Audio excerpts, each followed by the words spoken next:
First-time sexual intercourse is a significant milestone for many people, often accompanied by a mix of excitement, curiosity, and nervousness. Experiences vary greatly from person to person. There is no single correct way for it to happen, provided that it is consensual and safe. But before diving into the intercourse, we should understand the anatomy and physiology. It's just the beginning of a new story, not all the whole event. A story of love. A story of sex. A story of pain. A story of future babies with new family. These stories start quickly after the first act of sexual intercourse. Sex must always be consensual. Both partners must enthusiastically agree.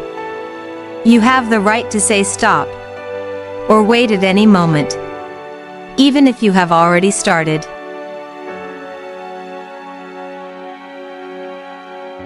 No more condoms. No more barriers.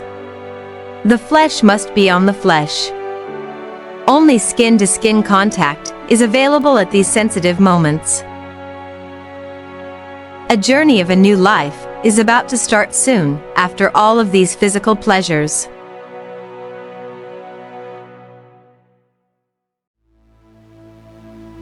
The hymen is a thin, fleshy tissue that stretches across part of the vaginal opening.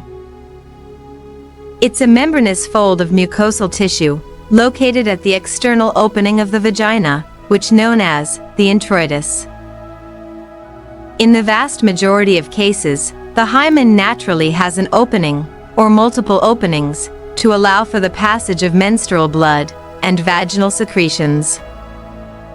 These openings, anatomically known as the hymenal orifices, are gaps within this membrane, which thickens at puberty by estrogen hormone.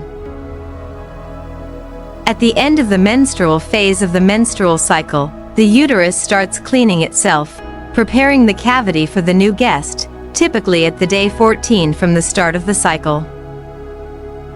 Before penetration, the female is aroused. The blood flow to the pelvic region increases significantly. This pressure causes a clear, slippery fluid to sweat through the cells of the vaginal wall. This is called a transudate. It acts as a natural lubricant to reduce friction.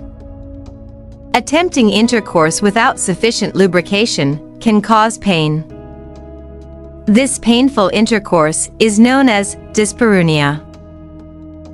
The vaginal epithelium consists from a dynamic tissue that changes thickness and structure in response to your hormonal cycle. It is composed of multiple layers of stratified squamous non-keratinized epithelium and playing a critical role in protection, lubrication, and maintaining vaginal health. Using artificial lubricant is also medically recommended for the first time to bypass the physiological effects of adrenaline and anxiety. The primary source of this lubrication is two small critical glands located deep within the posterior third of the labia minora, at the entrance of the vagina. Each gland of these has a small duct about 2 centimeters long, open into a groove between the hymen and the labia minora, allowing fluid to exit right at the vaginal entrance.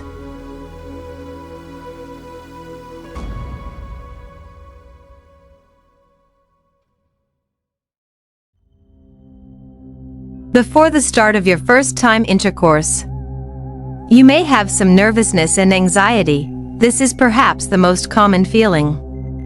You might worry about performance. Will I know what to do? About body image. Do I look okay? Or about pain. Will it hurt? Will this man worth losing my virginity tonight? Spending a long time, like 15 to 20 minutes or more, on kissing and touching, helps both you and your partner to relax before first penetration. Once you are fully naked, the beauty of your body and pussy will excite him very quickly. Don't rush to intercourse. The moment you are waiting your whole life is already started now. When the man becomes sexually excited, the nervous system releases specific neurotransmitters, causes the smooth muscles of the penile arteries and the spongy tissue inside the corpora cavernosa of the penis to relax. This will lead to widening and dilation.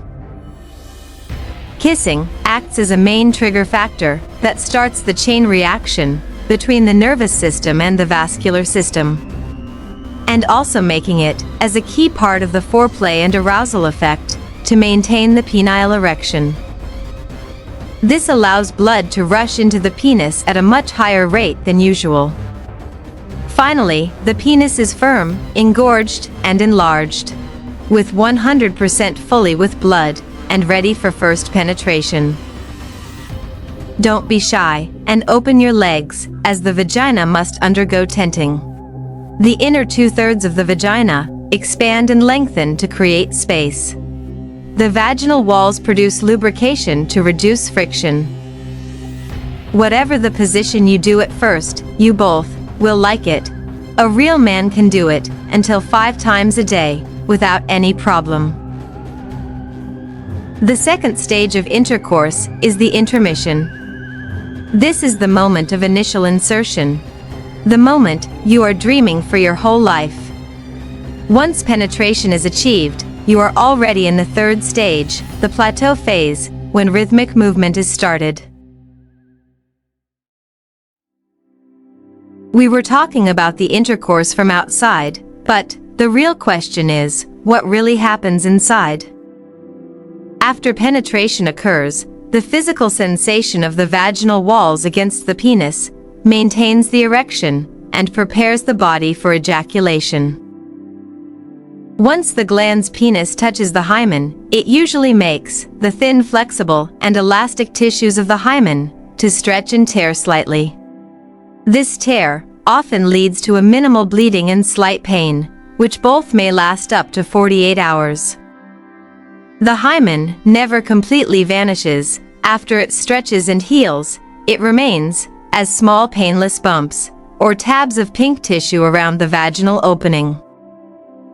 If you have intercourse again, the very next day, it will likely hurt more because you are rubbing against a fresh wound. The remnants are usually hard to see and don't block the vagina or cause pain once healed.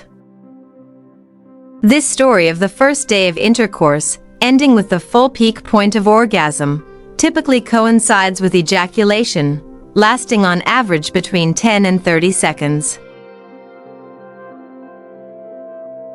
The first day has been ended, but this won't be the last one. It's just the beginning.